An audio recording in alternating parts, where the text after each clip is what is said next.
उत्तराखंड में हिमालय पर्वत की गोद में केदारनाथ मंदिर 12 ज्योतिर्लिंगों में सम्मिलित होने के साथ साथ 4 धाम और 5 केदार में से भी एक है। यहाँ के मुश्किल मौसम के कारण यह मंदिर अप्रैल से नवंबर महीने के बीच ही खुलता है। कत्यूरी शैली में बने पत्थरों के इस मंदिर के बारे में कहा जाता है कि इसका निर्माण पांडव वंश के राजा जन्मेजय ने कराया था।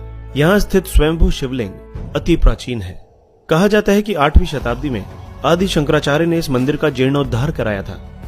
जून 2013 के दौरान भारत के उत्तराखंड और हिमाचल प्रदेश राज्यों में अचानक आई बाढ़ और भूस्खलन के कारण केदारनाथ सबसे अधिक प्रभावित रहा।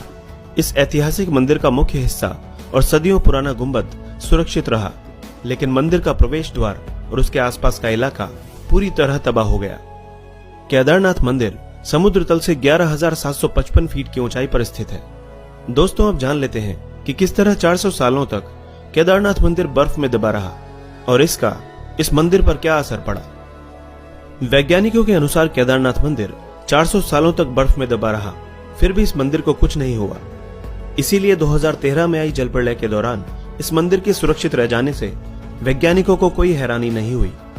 देहरादून के वाडिया इंस्टीट्यूट के हिमालयन जियोलॉजिकल वैज्ञानिक विजय जोशी ने कहा कि 400 साल तक केदारनाथ के मंदिर के बर्फ के अंदर दबे रहने के बावजूद ये मंदिर सुरक्षित रहा, लेकिन जब बर्फ पीछे हटी तो उसके हटने के निशान मंदिर में मौजूद थे, जिसकी वैज्ञानिकों ने स्टडी की। उसी के आधार पर यह पता लगा कि यह मंदिर 400 सालों तक बर्फ में दबा हुआ था। जोशी कहते हैं कि 13वीं से 17वीं शताब्दी तक यानी 400 साल तक एक छोटा हिमयुग आया था, जिसमें हिमालय का एक बड़ा क्षेत्र बर्फ के अंदर दब गया था। पहले माना जाता था कि मंदिर ग्लेशियर के अंदर है, लेकिन रिसर्च से पता चला कि यह मंदिर ग्लेशियर के अंदर नहीं बल्कि बर्फ में ही दबा हुआ था। वैज्ञानिकों के अनुसार मंदिर की दीवार और पत्थरों पर आज भी इसके निशान हैं। ये निशान ग्लेशियर की रगड़ से बने हैं। ग्लेशियर हर वक्त खिसकते रहते हैं। वे न सिर्फ खिसकते हैं बल्कि उनके साथ उनका वजन भी होता है और साथ ही कई चट्टानें भी उनके साथ होती हैं, जिसके कारण उनके मार्ग में आई हर वस्तु रगड़ खाती हुई चली जाती है। जब 400 साल तक मंदिर बर्फ में दबा रहा होगा तो सोचिए मंदिर ने इस ग्लेशियर के बर्फ और पत्थरों की रगड़ को कितना झेला होगा। वैज्ञानिकों के अनुसार मंदिर के अंदर भी इसके निशान दिखाई देते हैं। बाहर की ओर की दीवारों पर पत्थरों की रगड़ दिखती है तो अंदर की दीवारों पर पत्थर समतल हैं, जैसे उनकी पॉलिश की गई हो। एक मत के अनुसार विक्रम संवत 1076 से 1099 तक राज करने वाले मालवा के राजा भोज ने इस मंदिर का निर्माण करवाया था, लेकिन कुछ लोगों के अनुसार यह मंदिर 8वीं शताब्दी में आदि शंकराचार्य ने बनवाया था।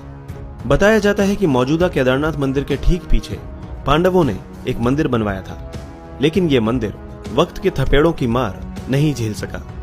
वैसे गढ़वाल विकास निगम के अनुसार भी मौजूदा मंदिर 8वीं शताब्दी में आदि शंकराचार्य ने बनवाया था, यानी छोटे हिमयुग के दौरान, जो कि 13वीं शताब्दी में शुरू हुआ था।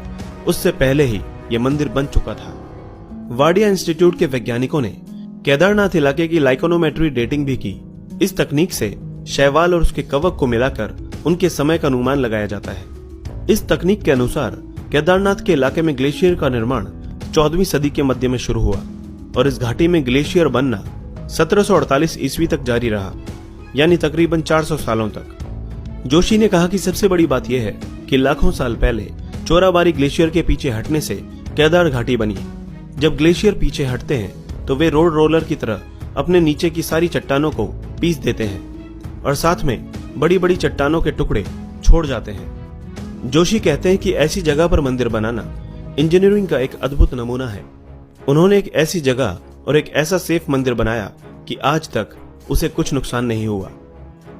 वैज्ञानिक डॉक्टर R.K. डोभाल भी इस बात को मानते हैं कि यह मंदिर बहुत ही मजबूती से बनाया गया है। केदारनाथ मंदिर 85 फीट ऊंचा, 187 फीट लंबा और 80 फीट चौड़ा है। इसकी दीवारें 12 फीट मोटी हैं और बेहद मजबूत पत्थरों से बनाई गई है। मंदिर को 6 फीट ऊंचे चबूतरे पर खड़ा किया गया है। यह भी एक हैरान करने वाली बात है कि इतने भारी भरकम पत्थरों को इतनी ऊंचाई पर लाकर और तराशकर कैसे एक मंदिर की शक्ल दी गई होगी। जानकारों का मानना है कि पत्थरों को एक दूसरे से जोड़ने के लिए इंटरलॉकिंग तकनीक का इस्तेमाल किया गया था। इसी वजह से यह मंदिर एक भूकंपरोधी इमारत में तब्दील हो गया।